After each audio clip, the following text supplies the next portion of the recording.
Hello and welcome to the News by Standards. Cambridge University is holding a review after 5 students died in recent months. One of the deaths, which all happened between March and June, has been confirmed as a suicide, while 4 others are suspected suicides. Senior Pro-Vice Chancellor Professor Graham Virgo said it had distressed the whole of the university community. Learning from an initial review after the first 4 deaths was being used as part of ongoing plans, he added, a second-year history student died in March 2022, 3 other students died in May and another died in June. History students' inquest heard he was on course to finish as one of the most accomplished students in his year. Cambridgeshire and Peterborough Assistant Coroner Simon Milburn said there was absolutely no indication that he was struggling. The inquest heard he had no contact with college counselling services, and his GP confirmed there was no history of mental health issues. The head of Charity Survivors of Suicide, Claire Curran, who has been supporting his family, said, like any family who are bereaved by suicide, they are devastated, they are distraught, very traumatised, really struggling to get their heads around what's happened, immense sadness. This is not the kind of death that anyone ever wants to experience. She added it was really important to let people know that there was support services available to make sure they were accessible when needed. Cambridge University has collated the number of student suicides since 2017 and 18, according to a Freedom of Information response. Over the 4 years prior to the 2021-2022, 4 students were confirmed to have died by suicide, with 1 suspected. Following the 4th death this year, the university approached the NHS and public health agencies to set up an investigation group to review what has happened and what the lessons are that we can learn, Professor Virgo has said. One thing that came out of the review was that there was no common cause behind these students' deaths, but we have, reflecting on the discussions arising from the review, considered various aspects of our practice, he said. We already have, for example, training relating to suicide prevention, and we want to ensure that training is as good as it possibly can be. The 5th death occurred after the start of that review and is currently under review itself. These reviews are separate from coroner's inquests. Professor Virgo said we consider all the student deaths that have occurred at the University of Cambridge to be tragic and very concerning. We are not in a position to speculate as to what has happened in these cases, but we are engaging very carefully with the whole student population, with professionals within the university and outside to get a better understanding of what might be going on. I'm not yet in a position to say it is one particular cause. It is undoubtedly complex, but is something that we are seeing throughout the country and certainly throughout the university sector. In 2021, 2,123 students accessed the university's central mental health services, while 453 used college-based services compared to 1,655 and 136 respectively in 2017. Ben Dialetz, the Students' Union Welfare and Community Officer, said that universities have been tasked with creating a suicide prevention policy by the government, but an initial draft of Cambridge's had been altered quite a lot. University senior leadership buckled under pressure from the heads of colleges to water down the policy, and we've been really quite concerned to see what started as a conversation about student safety turning into one that's really about legal liability, they said. Professor Virgo said the university already spends £4.5 million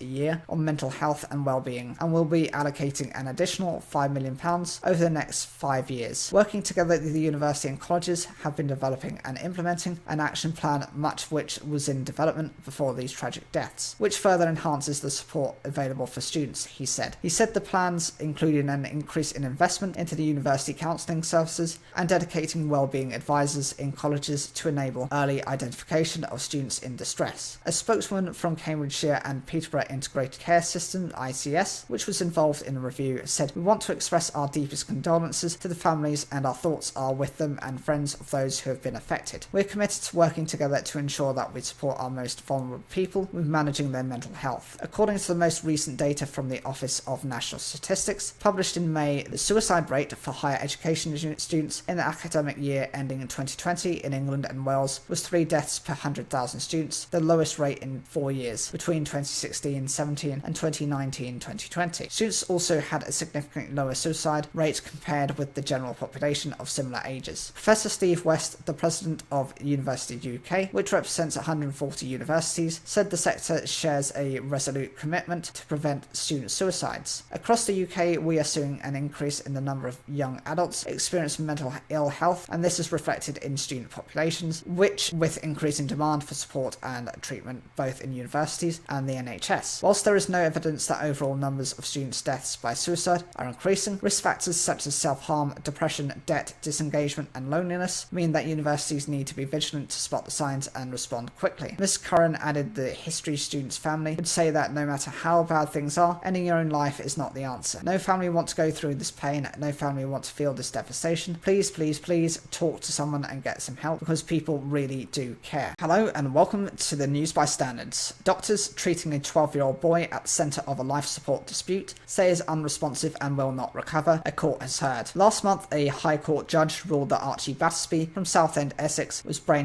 dead after being found unconscious at home, and said his treatment could stop. His parents were given the right to appeal against this decision. Mr. Justice Hayden is overseeing a new hearing at the High Court. Archie has not regained consciousness since being found at home on the 7th of April. His mother thinks he may have been taking part in an online challenge. Doctors treating him at the Royal London Hospital in Whitechapel, East London, had previously said they thought Archie was brainstem dead and his ventilator should be disconnected. Lawyers representing the Barts Health National Health Service Trust, which runs the hospital, told Mr. Justice Hayden that Archie had suffered a devastating brain injury and that specialists did not believe it was in his best interest to continue treatment. In Wise, QC representing Archie's parents, Holly Dance and Paul Battersby, told Mr. Justice Hayden it was hoped the youngster would make some sort of recovery and argued that continued treatment was not futile. He said Archie would want a natural, not a choreographed death, and that his parents accepted it would be appropriate for the youngster not to be resuscitated if he suffered a cardiac arrest. At a previous hearing in June, Mrs. Justice Arbuthnot concluded that doctors could lawfully stop providing treatment, but Archie's parents said his heart was still beating and they wanted treatment to continue. They challenged the decision in the Court of Appeal, where 3 judges ruled that evidence relating to what was in Archie's best interest should be reconsidered by a different High Court judge. The family's barrister on that occasion, Edward Devereux QC, had argued that evidence had not shown beyond reasonable doubt that Archie was dead. The hearing continues. Hello and welcome to the News by Standards. Sri Lankan President Gotabaya Rajapaksa has confirmed he will resign, the Prime Minister's office has said, after tens of thousands of protesters stormed the official residences of both men. Sri Lanka is in deep financial crisis and the crowds say they won't leave until both men quit their posts. The Parliament Speaker had earlier said the President would resign on the 13th of July. Mr. Rajapaksa, whose whereabouts are unknown, has not spoken publicly since his residence was stormed on Saturday. Sources have told the BBC he is on a naval vessel in Sri Lankan waters. He was moved to safety before protesters entered the presidential palace. The President has been blamed for the country's economic mismanagement, which has caused dire shortages of food, fuel and medicine for months. His resignation was first announced by the Parliament Speaker on Saturday, but many Sri Lankans responded with scepticism to the idea that he would relinquish power. On Monday, Prime Minister Ranil Wickremesinghe office said in a statement it had been informed by Mr. Rajapaksa that he would be stepping down on Wednesday. But under Sri Lanka's constitution, his resignation can only formally be accepted when he resigns by letter to the Speaker, which is yet to happen. Prime Minister Wickremesinghe had earlier also said he would step down from his position. His house was set on fire during Saturday's unrest. At the President's office in Colombo, a huge queue stretches to the end of the road as thousands of people wait to see how their rulers have been operating. Men, women, children are all going to inside to have a look. The President's residence is one of the symbols of power in this country and one of the most protected buildings. These people believe that they have won, that people power has triumphed, and in ousting the Prime Minister and President from power. But those things haven't happened yet, even though the President has indicated that he will formally step down on Wednesday. Unless he resigns formally, it is going to be a long drawn-out battle. Inside the occupied palace on Sunday, protesters were refusing to budge until the President leaves. I feel sad, said Nirosha Sudarshini Hutchinson, who was visiting the compound with her 2 teenage daughters. A man who was elected president in democratic way had to leave in such a shameful way. We are now ashamed of voting for him. Other politicians in Sri Lanka met on Sunday to discuss how to handle a smooth transition of power. The Speaker of Sri Lanka's Parliament told the BBC World Service News Hour programme a new cross-party coalition government would need to be formed within a week of the President officially stepping down. The next couple of days are going to be extremely uncertain times as to see what transpires politically. Political analyst and human rights lawyer Bhavini Fonseca told Reuters news agency, adding that it would be interesting to see if the 2 leaders actually resign. So in terms of how Sri Lanka is as a country, it was an island nation that's based off southern India. It won independence from British rule in 1948 with 3 ethnic groups, Sinhalese, Tamil and Muslim, making up 99% of the country's 22 million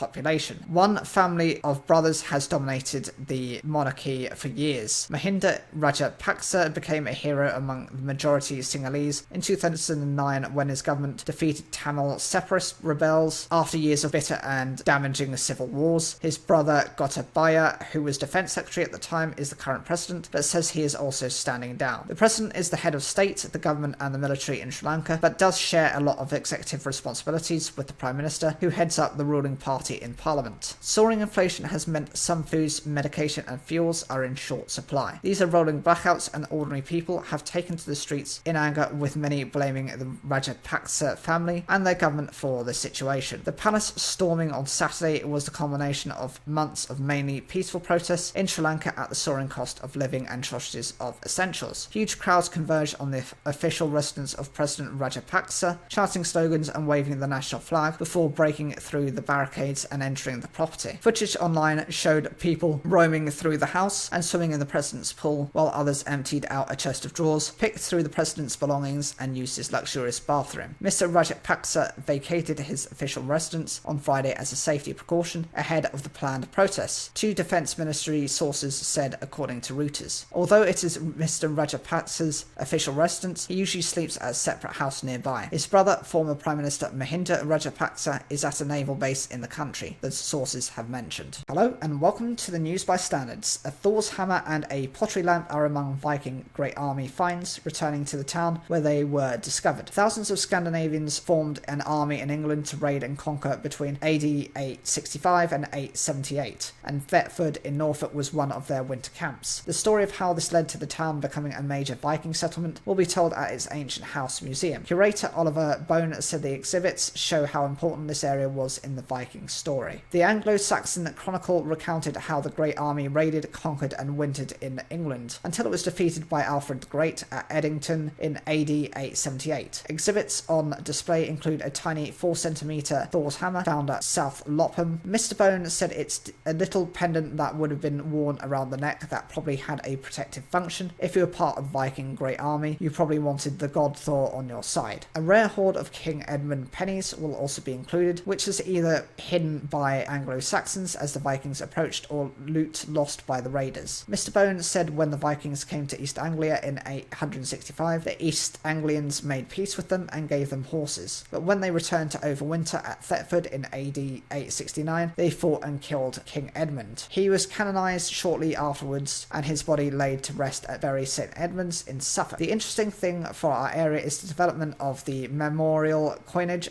to St Edmund within 10 to 15 years after, and it seems to be part of the Christianization of Viking settlers. The melding of the Scandinavian and Anglo-Saxon cultures is the stimulus for Thetford's development into a trading and craft making centre, particularly into the next century. Other finds on display including a Viking sword and brooches found just outside Thetford, unknown from the British Museum, and a Viking raid era gold plaque of St John the Evangelist discovered at Brandon. The exhibition, called The Vikings History on Your Doorstep, opens on Saturday the 16th of July. Hello and welcome to the News by Standards. A Lamborghini worth around £270,000 has been seized by police who suspected her of being uninsured. The sports car was pulled over in Milton Keynes on Saturday. Posting on social media, officers from Thames Valley Police wrote, "Spotted this beautiful Lamborghini Aventador driving in CMK, central Milton Keynes, without a front number plate." They subsequently discovered the driver could not prove he had insurance. The car was seized and the driver reported. Police posted pictures of the car, including ones of it being loaded onto a truck and taken away. Hello and welcome to the News by Standards. Ding ding ding, it's time for round 3. In the red corner you have Austria, a team packed with talent who fly under the radar compared to the big hitters. Standing tall in the green corner there's Northern Ireland, the ultimate underdogs who have fought more than most to reach this stage. It's a rarity in international football, but Monday's crucial Euro 22 match will be the third meeting in the past 8 months between the sides, and this time there could be a knockout blow.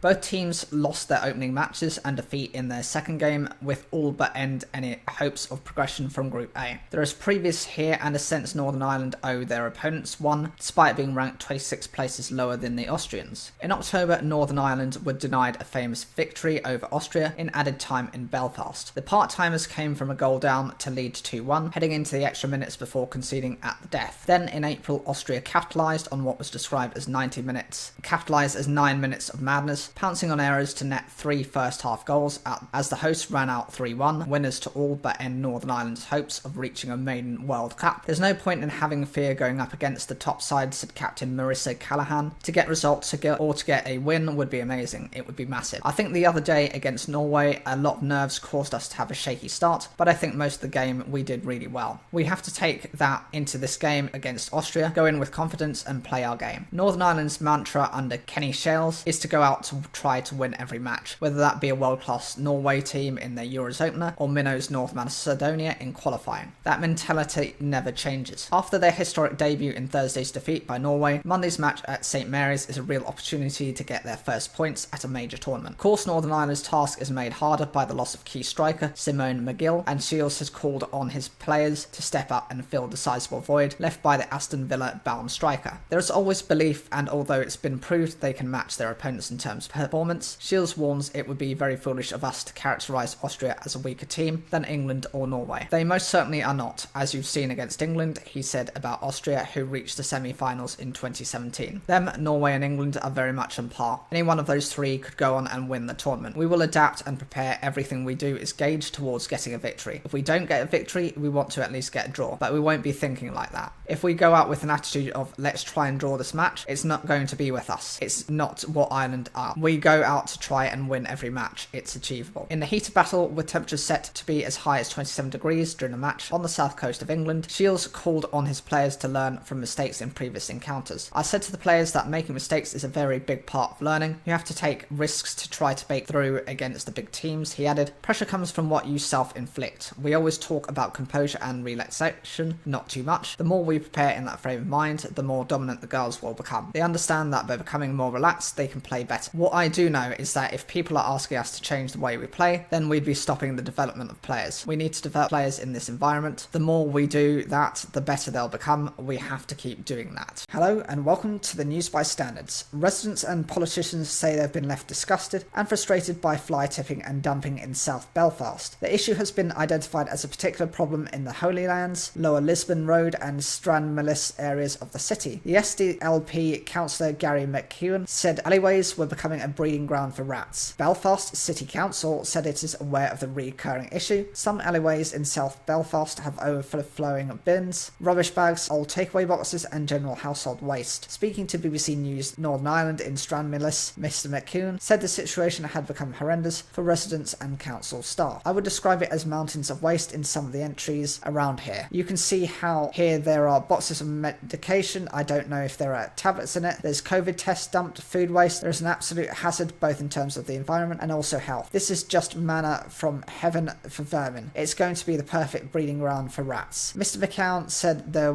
needs to be stronger enforcement from the local council for people who continue to dump waste. People need to realise that if they're doing this, then there are going to be consequences. So if that means the legislation needs to be changed, so fines are higher, then so be it. James Dalzell owned a shop on Stranmillis Road. He said he often arrived at work to the alleyway beside it full of rubbish. We've had rat issues in the shop because of the littering, and we have had to get in an exterminator. We spent £250 on it so far. It kind of disheartens you really because we try our best to keep the shop clean. We've decorated and done loads of work on it. Belfast City Council said additional inspections were being carried out in South Belfast as a result of the increase in house clearances and that it deploys significant street cleansing resources in the area. We also offer a free collection service for large household items like sofas and mattresses, the council spokesperson added. Members of Belfast City Council have set up a cleansing task force to review cleansing provision in both the city centre and local neighbourhoods. Hello and welcome to the News by Standards. The boating community on Lough Erne says it's experiencing a quieter summer on the water, mostly due to soaring fuel costs. One hire operator says his business is down by as much as 2/3. Another said Northern Ireland's hire businesses are at a disadvantage since they can no longer use the cheaper red diesel for propelling their vessels, unlike their counterparts in the rest of the UK. John Patrick McColdin runs a cruiser hire company based in Irvinstown with a subsidiary in County Cavan. The average fuel bill has more than doubled. It's around £200 or £250 a week. The average week's hire is around £1,500, he says. Before £100 was not too bad, now you're looking at nearly around another 20% on top of your hire. The average white diesel price is now 196 pence per litre, with red diesel at 99.14 pence. The UK government has banned the use of red diesel, which is standard diesel but taxed at a lower rate, in a number of sectors including construction and manufacturing, in a bid to help meet its climate change targets. Red diesel is diesel that has been used mainly for off-road purposes, such as to power bulldozers and cranes used in the construction industry, or to power drills for oil extraction, according to a government policy paper. It accounted for about 15% of all the diesel used in the UK and was responsible for the production of nearly 14 million tonnes of carbon dioxide a year. However, the government allowed recreational boaters in England, Scotland and Wales to continue to use it. This was not extended to Northern Ireland due to Brexit obligations and to align it with the type of fuel used by pleasure craft in the Republic of Ireland. If you do a like-for-like comparison, that's a competitive disadvantage for us, Mr McAldin said. We have to abide by that, whereas the rest of the UK doesn't. It's here to stay until the Northern Ireland protocol's sorted out, which doesn't seem to be at any time soon. This business has benefited from the growth in staycations during the COVID-19 pandemic, when international travel was restricted, but that has since changed. We're getting a lot of cancellations, a lot more than other years, and I don't know if that's people are put off by the cost of fuel, or whether people are going away after COVID, he adds. Mark Pancott rents small pleasure craft in Enniskillen, catering to tourists and locals. Everything is very last minute with our customers. We have very few advanced bookings. This makes life difficult, particularly when organising staff numbers and payroll. Fuel costs are just an added headache along with everything else. The government has said, however, that it would introduce a new relief scheme under which private pleasure craft users in Northern Ireland would be able to claim a relief for the proportion of their fuel that would be used for non-propulsion. But recreational boater Connor Byrne from Enniskillen says the new rules only make an expensive pastime even more expensive. If an official comes and checks my boat for use of marked diesel, it will be positive as the boat has been using marked diesel for 20 years. To eliminate traces of the redundant fuel, Mr Byrne would need to deep clean or fully replace his tank. As his boat is of considerable age, he anticipates it would need to be custom made at huge expense. When I put diesel in the tank, I keep the receipt to show the official if they ever come to check, he adds. And a HR Revenue and Customs spokesperson said the changes for diesel used in private pleasure craft in Northern Ireland would be monitored. HMRC activity focuses on detecting and deterring outlets for illicit fuel, with special units performing risk-based interventions throughout the fuel supply chain, as spokesperson adds. The Royal Yachting Association, RYA, the UK-wide governing body for sailing, campaigned against the banning of red diesel for vessel propulsion. It told BBC News Northern Ireland, RYA and RYA Northern Ireland continue to work closely with members of the sailing and boating communities, providing representation at government level and issuing advice on key issues, a spokeswoman said. Hello and welcome to the News by Standards. A woman has been stabbed in the back by a cyclist in the same area of East London where Zara Alina was killed. The stabbing victim, 27, was hospitalised after the attack on St John's Road, Ilford. Police wanted to speak to a man on a green bike and dressed in black. Chief Inspector Chris Byrne said, "I know that this attack on a woman coming so soon after the tragic murder of Zara Alina will be of great concern to Londoners and particularly to people in Ilford." He added, "Of course, my colleagues and I share these concerns and we are working hard to do everything possible to keep people safe." The bike attack happened at around 8 PM British Standard Time on Friday. The cyclist, who had a black bag and was wearing a black and white helmet, rode away in the direction of Meads Lane, the police have said. The victim's injuries are not life-changing or life-threatening, the force added. 2 weeks ago, Miss Alina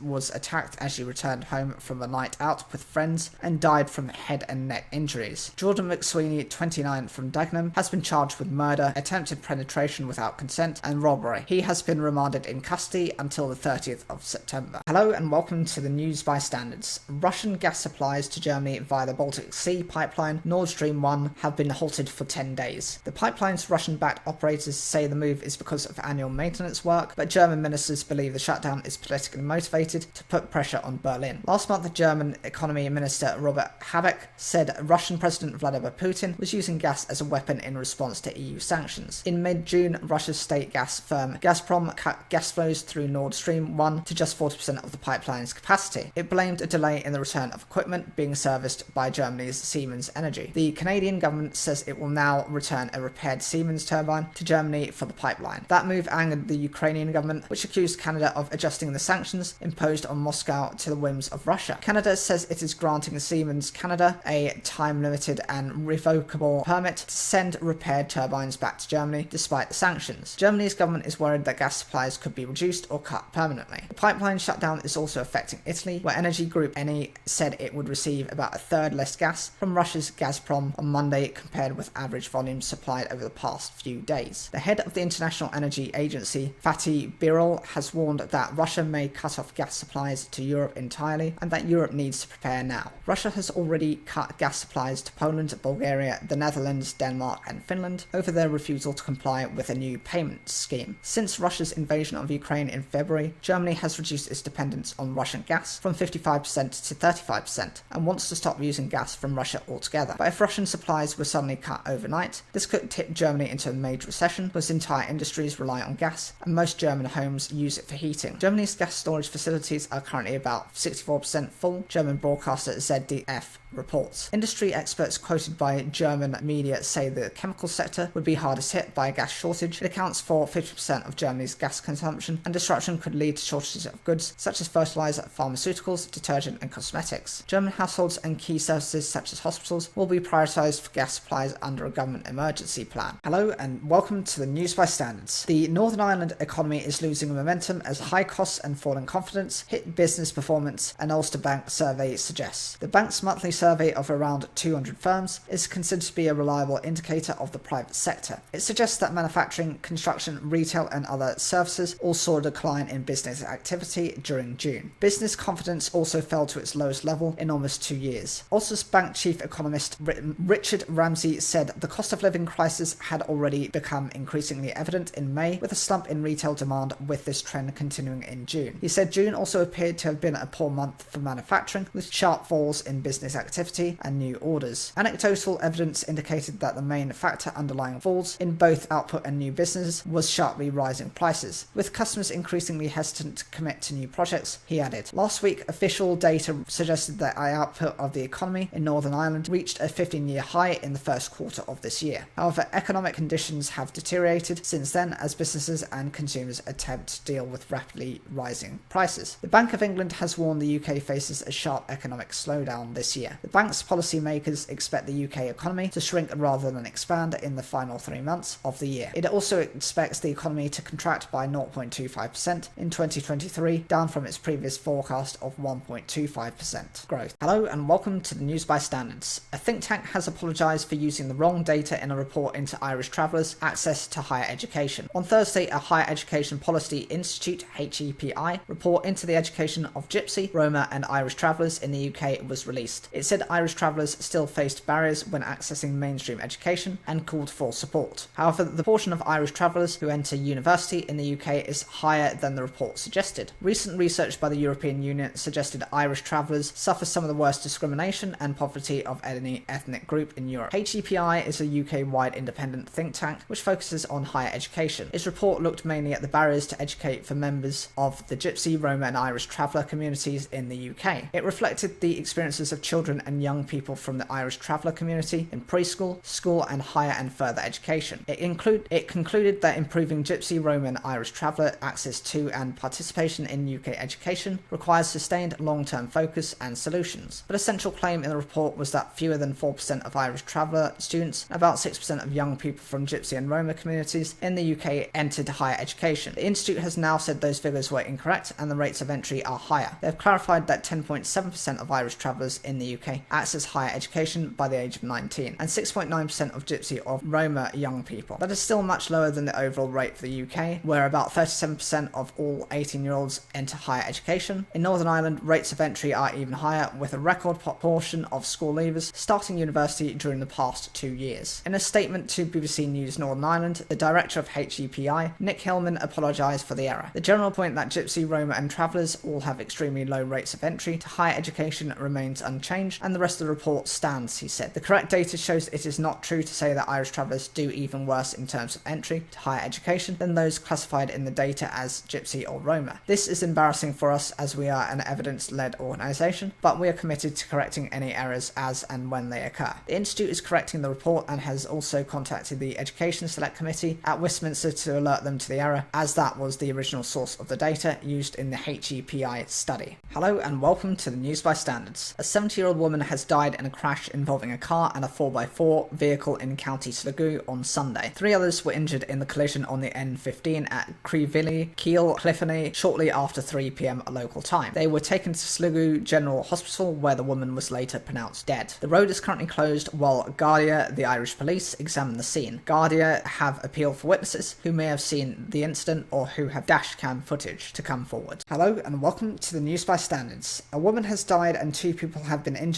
after being hit by a double-decker bus. The vehicle crashed into pedestrians waiting at a bus stop in the Piccadilly area of Manchester city centre shortly before 9:30 p.m. on Sunday. A woman in her 50s has died and another woman also in her 50s is in hospital with serious injuries, Greater Manchester Police have said. A man in his 60s has received treatment for minor injuries. The bus driver remained at the scene to assist officers with their inquiries, Air Force spokesman said. Officers are appealing for anyone with dash or helmet camera footage of the crash or film in the area in the minutes before to get in touch. A spokeswoman for Stagecoach Manchester said, "We confirm that one of our vehicles was involved in a serious incident at a bus shelter at Piccadilly Gardens in Manchester around 9:30 p.m. on Sunday evening. Our first thought are for those affected by the incident and their families. Safety is our absolute priority and we are supporting the investigation into the circumstances involved in any way that we can." Hello and welcome to News by Standards. 2 common cranes have successfully hatched 2 chicks at a re-wetted peatland in the Republic of Ireland. Their exact location is being kept secret to protect and conserve the birds and avoid them being disturbed. Until last year, the birds had not been breeding in Ireland for more than 300 years. They had bred successfully at the same site in 2021. The cranes are on land owned by former peat producer Bord Lamona. Bord Lamona said the pair returned and hatched the chicks several weeks ago, adding that a 3rd crane is using several other sites. Their ecology team believes 3rd young adult may have been a chick from the original pair of cranes or an Irish bred bird. In January 2021, Bord Lamona ceased peat harvesting for good and has been rehabilitating thousands of hectares of boglands, re-wetting the drained sites. Work on another 19 sites is commencing this year. In the UK, cranes had their most successful year in 2021 since the 17th century, experts said. Lead ecologist at Bord Lamona, Mark Quarry, told RTE, "It is particularly significant that these are some of the first cranes born here in centuries." He said it showed the right conditions for the birds had been created. Getting to see this bird slowly flying low over the new wetlands has been a highlight for me this year. The scientific name of the common crane is grosgrass, and it is also known as the Eurasian crane due to its distribution across northern Europe through to eastern Siberia. It is also one of the loudest birds in the UK with a piercing honking call. Cranes are omnivores, eating a range of invertebrates, small vertebrates and plant seeds, roots and shoots. The birds are quite vulnerable to disturbance, particularly during the breeding season. In the wild, cranes normally live for about 20 years, though they have been known to reach 40 years old. Hello and welcome to the News by Standards. A man has been jailed for life with a minimum 41-year term for following and murdering a woman in East London in the run-up to the first COVID lockdown. Shadika Patel, 40, was stabbed to death by stranger James Sinclair, 31, who prowled the streets to target lone women in Eastham on the 19th of March 2020. He was also jailed for attempting to murder a 48-year-old woman the next night in Islington. The streets were more quiet than usual before lockdown, the Old Bailey heard. Truly dangerous, Sinclair had been living at a nearby hostel when he attacked Ms Patel on Altmore Avenue and the second woman on Belfast Walk. He was recognised by the hostel's manager on CCTV footage, which showed him having an awkward conversation with Ms Patel before hiding behind a wall. Footage played to the jury captured him putting on a glove before running towards Ms Patel. Ms Patel had been planning to deliver a food parcel to her 2 teenage sons after it was announced the capital would soon be placed into lockdown to stop the spread of COVID-19. The trial heard. Sinclair refused to attend court during his trial and never gave an explanation for why he attacked the 2 women, which the prosecutor barrister described as the stuff of nightmares. A then 14-year-old boy has been found guilty of murdering a father outside his East London home as he confronted youths shouting at his daughter. James Markham, 45, a father of 3, was stabbed in the back, armpit and chest in Chingford in August. The boy, who is now 15 and cannot be named because of his age, was unanimously convicted by jurors at the Old Bailey on Friday. He will be sentenced on the 16th of September at the same court. Mr Markham had approached a group of youths with a drill bit in an attempt to scare them off from an area known for antisocial behaviour. One of the group advanced armed with a knife and the pair began swinging at each other, at which point Mr Markham was fatally stabbed. Detectives revealed the boy had consistently flouted a criminal behaviour order and dropped his phone as he ran away from the crime scene. Detective Inspector John Marriott said the knife he used was never recovered, indicating he went to some lengths to try to distance himself from this horrific crime. Speaking about the victim, he added, James was a loving father, family man who leaves behind a partner and 3 children. That day they were met with a horrific scenario that no family should have to endure. I hope this conviction will provide them with some small measure of comfort as they continue to grieve James.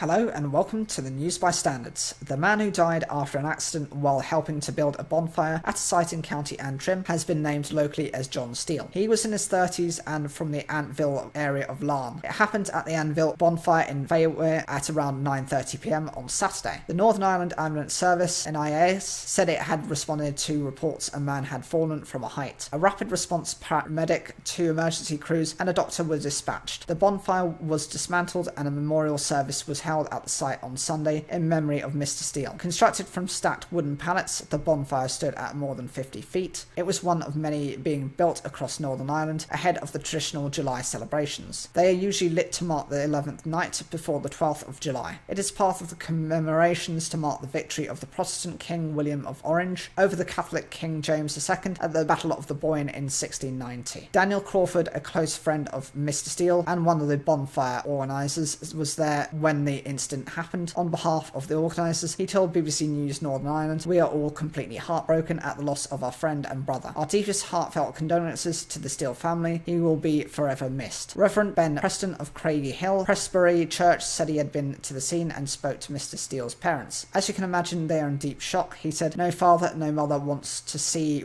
that for their son, for their child. There's a sense of stillness about. I walked to church this morning and we're just numb and in shock." Reverend Preston said it was difficult to see the incident unfold at a bonfire, somewhere where there is a celebration, families and communities gathered. You just don't expect something like this to happen. Democratic Unionist Party DUP MP for the area, Sammy Wilson, who attended the scene on Saturday night, said the community was in shock. "It is incredibly terrible tragedy. This should have been a night for celebration." A young fella who lived in the area, he was a window cleaner in the area, I was told by some people this morning, and had been well known going around the houses from when he was a young boy. His family live within eyesight of the bonfire site. There's a family who is grieving and a community which will feel that hurt as well, because he was known he was doing something which the community were looking forward to, and our thoughts have to be with the family. Alliance Assembly member MLA for East Antrim Stuart Dixon said, "My deepest sympathy goes to his family and friends and the whole community as it reflects on his tragic death," he said on Twitter. UUP MLA Jon Stewart said the local community would rally round to give the family as much support as possible. The Antville Bonville Facebook page paid tribute to the man as a true Antvillian through and through, born and bred. In a post they said, "A dark cloud has certainly risen over the Antville estate. Today our deepest and sincere condolences are sent from our hearts to his entire family circle at this heartbreaking time. Please give the family their time and privacy at this obviously hard time for them." Inspector Adrian Bryan said police were appealing for witnesses to the tragic accident